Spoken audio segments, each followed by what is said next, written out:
তার প্রতি মহব্বত আর ভালোবাসা তার উম্মতের উপরে ফরজ। রাসূলুল্লাহ সাল্লাল্লাহু আলাইহি ওয়াসাল্লাম বলেছেন, লা ইউমিনু আহাদুকুম, কেউ তোমরা মুমিন হতে পারবে না, একজন মুমিন হতে পারবে না।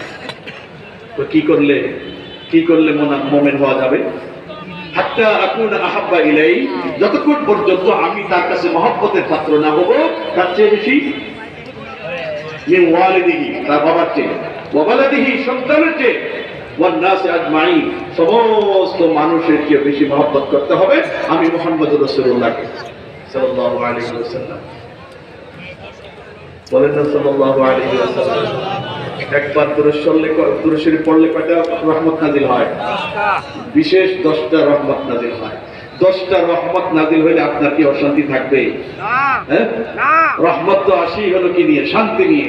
অতএব দুরূদ শরীফ পড়তে যেন কাট করতে না হয়। বখিলুন মান যুকিরতু ইনদাহু ওয়া লাম ইসাল্লি আলাইয়া, বখিল কৃপণ ওই ব্যক্তি যে ব্যক্তি আমার নাম শুনলো, যার কাছে আমার আলোচনা হলো, অথচ আমার নামটা শুনে সে একবার দুরূদ শরীফ পড়লো না, সে হলো কৃপণ। আর কৃপণ